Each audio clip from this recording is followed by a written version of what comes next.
Okay, so will the NHL take games to the UK ever again? There's several reasons why I'm actually doing this video on this topic. Firstly, Major League Baseball at the end of this month, as I'm recording this video, will be resuming their London series as part of their Global Series programme between the Cubs and the Cardinals. The NFL obviously has been coming to the UK since 2007, and that is a key date for the NHL coming to the UK as well. The NBA's been here before. Now, the NHL has not been here since 2010. However, the first time they took games to the UK was way back in 1938. That is before World War II. And they have actually been coming here pretty frequently since the early 90s. Now, the early 90s is very, very important because of the expansion of the NHL and the Mighty Ducks films, which come out. And there's a sudden growth in the sport in this country. The UK, when they come in the early 90s, is in the top division of the IIHF World Championships. Obviously, they fall out of that top division until more recent times. Since they were last here, we've been in the top division, got relegated and got promoted back, and there's a potential bid on the table to be World Championship Ice Hockey co-hosts alongside the French. So, a lot has happened. Liam Kirk being drafted by the Arizona Coyotes in 2018 has happened. So a lot has happened since the league last came here in 2010. So let's have a look at their visits. Obviously, in the 30s, they come in 1938. And after World War II, they come in 1959. It's at this period that ice hockey first turns professional in the UK in the 50s and the 60s. So ice hockey's on the up in this country. It's not to last.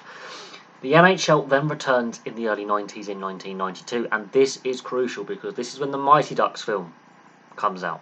This is when there's this new wave of expansion in the early 90s after a decade of 21 teams in the 80s following the WHA merger with the NHL. 1992, they go to the Wembley Arena. 1993, they repeat the visit to the Wembley Arena. It's very, very important. The Wembley Arena has hosted ice hockey, and with the UK's potential bid alongside the French, London and Paris for the IIHF World Championships for 2028, Wembley Arena could be used. Then there's a gap until 2007. Now they take games to the O2 Arena in London, which is the former Millennium Dome for those who are old enough. That's in East London. The Wembley Arena is in North West London. So they go to the O2. Now the O2's also hosted the NBA as well. They last come in 2010 to Belfast, which is very, very interesting because of the connections between, the Northern Ireland and the Republic of Ireland to the US and Canada. Very, very important cultural connections. Large Irish descended population, especially on the east coast of the US and Canada. And Belfast, the Belfast Giants, one of our most successful teams in the EIHL, which is the top level of ice hockey professionally in this country. That was in 2010. A lot has happened since 2010. The UK, apart from a couple of years since the late 2010s, has been in the top level of the IIHF World Championships, and Liam Kirk has been drafted by the Arizona Coyotes in 2018. So a lot has happened since the NHL was last here. Also notice, key date, 2007. That is the first year that the NFL decides to come to London. By this point, the NHL had been to London and the UK multiple times, so they were ahead of the NFL in that regard. They've only been once since then.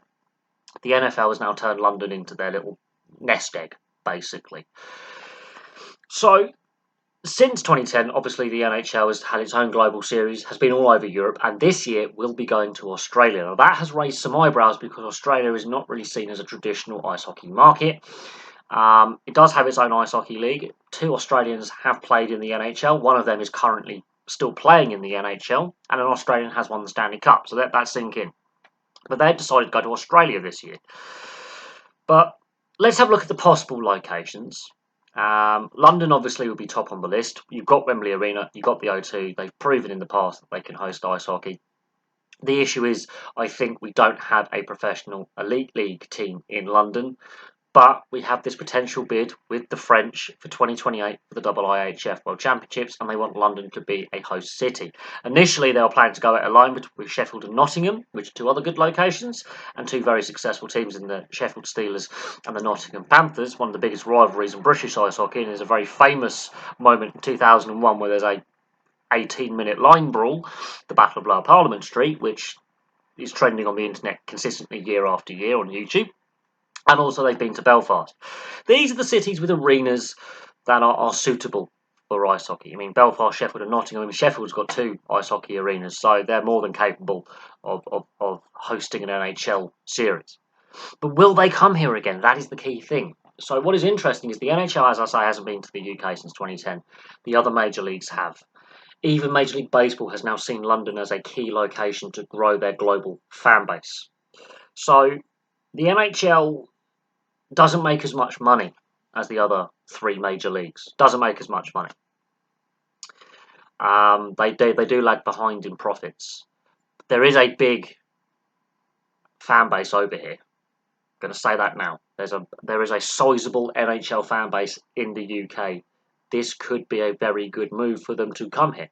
But will they? That is the key. They've not stated anything after this Australian series that they're going to do later this year in September. They've not stated their next global series location.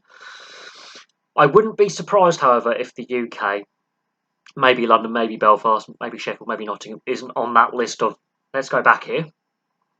If the UK and France are successful in their joint bid for the IIHF World Championships, that again could raise the profile when the US and Canadian teams come over and play. There is a big expat US and Canadian population, predominantly in London, but there's Americans all over, North Americans all over the UK. In every major city, there's a large American, US and Canadian populations, especially the US. And there is a large fan base here. And I think the momentum of Liam Kirk getting drafted by Arizona and the Great Britain national side basically getting back to the top level of the World Championship standings in the top grouping, I think it would be amiss not to take advantage of that growth in popularity. The sport has grown massively over the last decade since they were last here in Belfast in 2010. The TV deal is much better. We're seeing British teams, when they compete in the Champions Hockey League, be competitive.